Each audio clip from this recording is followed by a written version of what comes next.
નમસ્તે વિદ્યાર્થી મિત્રો, તમારી મહેનત રંગ લાવી. 10મા ધોરણનું રિઝલ્ટ આવ્યું 82% અને 12મા ધોરણનું રિઝલ્ટ આવ્યું 90% કરતાં પણ વધારે. છતાં પણ જો તમને એવું લાગતું હોય કે તમારે હજી ઓછા માર્ક્સ આવ્યા છે, તમે એક અથવા બે વિષયમાં નપાસ થયા છો, તમારે ગુણ ચકાસણી કરાવી છે, રીચેકિંગ કરાવવું છે, રીએસેસમેન્ટ કરાવવું છે, અથવા તો તમારે ફરીથી પરીક્ષા આપવી છે, જે રિપીટર એક્ઝામ હોય છે, પૂરક પરીક્ષા હોય છે, એ તમારે આપી છે, તો બધી જ માહિતી વિદ્યાર્થી મિત્રો તમને આજના વિડીયોમાં મળી રહેશે. તો પ્રથમ વખત આયા હોય તો બે હાથ જોડીને નમ્ર વિનંતી કરું છું, એક વખત વિડીયોને લાઈક કરી ચેનલને સબસ્ક્રાઇબ કરી દેજો. અહીંયા તમે જોઈ શકો છો વિદ્યાર્થી મિત્રો, જે રીચેકિંગ માટે, રીએસેસમેન્ટ માટે, પૂરક પરીક્ષા માટે તમારું રજીસ્ટ્રેશન શરૂઆત થઈ ગઈ છે. અહીંયા તમે જોઈ શકો છો વિદ્યાર્થી મિત્રો, 13 તારીખથી એટલે કે ગઈકાલથી શરૂ થઈ ગયું છે. 20 તારીખ સુધી તમે રજીસ્ટ્રેશન કરી ઓનલાઈન અરજી કરી શકશો. અહીંયા તમે સ્ક્રીન ઉપર જોઈ શકો છો વિદ્યાર્થી મિત્રો, તમારી પાસે હજી 5 થી 6 દિવસ છે. ઓનલાઈન જ તમારે રજીસ્ટ્રેશન કરાવવાનું છે વિદ્યાર્થી મિત્રો.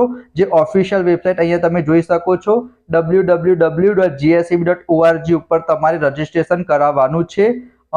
20 તારીખ સુધી સાંજના 5 વાગ્યા સુધી તમે રજીસ્ટ્રેશન કરાવી શકશો. અહીંયા તમે જોઈ શકો છો વિદ્યાર્થી મિત્રો, અહીંયા હું તમને સ્ટેપ પણ બતાવી દઉં છું.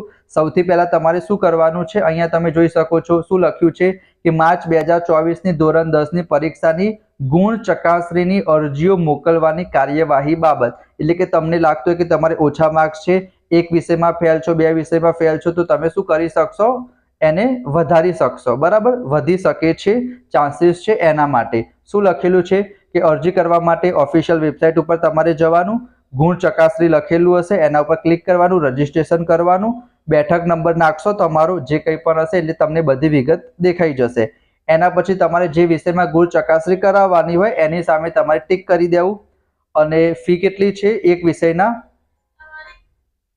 વિષયના 100 રૂપિયા છે. બરાબર, અને એના પછી તમે ઓનલાઈન પેમેન્ટ કરી દેશો એટલે તમને વિદ્યાર્થી મિત્રો તમારી અરજી એ લોકો સ્વીકારી જશે. એના પછી વિદ્યાર્થી મિત્રો, આ તો મેં તમને કહી દીધું. એના સિવાય જો તમારે પૂરક પરીક્ષા આપવી હોય, એક વિષયમાં નપાસ થયા હોય, બે વિષયમાં હોય કે પછી 3 વિષયમાં હોય, જો તમે 10મા ધોરણમાં હશો વિદ્યાર્થી મિત્રો, તો તમે 3 વિષયમાં નપાસ હશો છતાં પણ તમે પૂરક પરીક્ષા આપી શકશો. એના માટે પણ વિદ્યાર્થી મિત્રો સેમ પ્રોસેસ છે. એક વિષયની ફી 145 છે, બે વિષયના 205 અને 3 વિષયના છે વિદ્યાર્થી મિત્રો 265 રૂપિયા. જો છોકરીઓ હોય અથવા તો દિવ્યાંગ ઉમેદવારો હશે એ લોકોએ ફી નથી ભરવાની. એ લોકોને ખાલી જે ઝીરો રિસિપ્ટની ફી હશે એ તમારે ખાલી સાચવીને રાખવાની છે. બરાબર, અને ઇમ્પોર્ટન્ટ વિદ્યાર્થી મિત્રો, હું તમને કહું કે તમારે કેટલા માર્ક્સ આવ્યા હોય તો તમે પાસ ગણાવો. એવું જરૂરી નથી કે તમારે 40 માર્ક્સ હોય તો તમે પાસ ગણાવો. તમારે જે સ્કૂલમાંથી વિદ્યાર્થી મિત્રો 20માંથી મિનિમમ 7 માર્ક્સ જોઈએ, અને જે તમે 80 માર્ક્સનું પેપર આપ્યું એમાં તમારે 26 માર્ક્સ હોવા જોઈએ વિદ્યાર્થી મિત્રો. અહીંયા જો 6થા નંબરનો પોઈન્ટ છે એ તમે ખાસ જોઈ લેજો.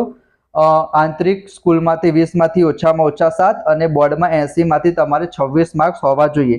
એમ ટોટલ 33 માર્ક્સ થતા હશે તો જ તમે વિદ્યાર્થી મિત્રો પાસ ગણાશો. બરાબર, એના પછી જો તમારે બેઝિક ગણિત હોય, સ્ટાન્ડર્ડ ગણિતની પરીક્ષા આપવી હોય તો પણ તમે આપી શકશો. એના માટે સ્ટાન્ડર્ડ ગણિતનું તમારે પેપર આપવાનું રહેશે.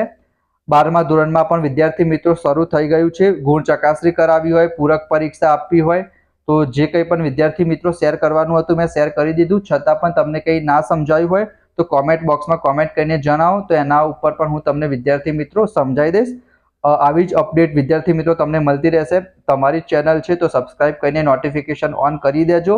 મળીશું આપણે નેક્સ્ટ વિડીયોમાં. અને જો તમે ધોરણ 10માં ભણતા હોય, પૂરક પરીક્ષા આપવી હોય તો એના માટેના પણ આપણે સરસ મજાના વિડીયો બનાવીશું, લાઈવ લેક્ચર પણ લઈશું, ઇમ્પોર્ટન્ટ ક્વેશ્ચન પણ આપીશું, જેથી તમે એટલું પણ કરશો તો પણ તમે બહુ જ ઇઝીલી પાસ થઈ જશો વિદ્યાર્થી મિત્રો. તો ચેનલને સબસ્ક્રાઇબ જરૂર કરી દેજો. મળીશું આપણે નેક્સ્ટ વિડીયોમાં. ત્યાં સુધી જય શ્રી કૃષ્ણ, જય Swaminarayan. Thank you so much.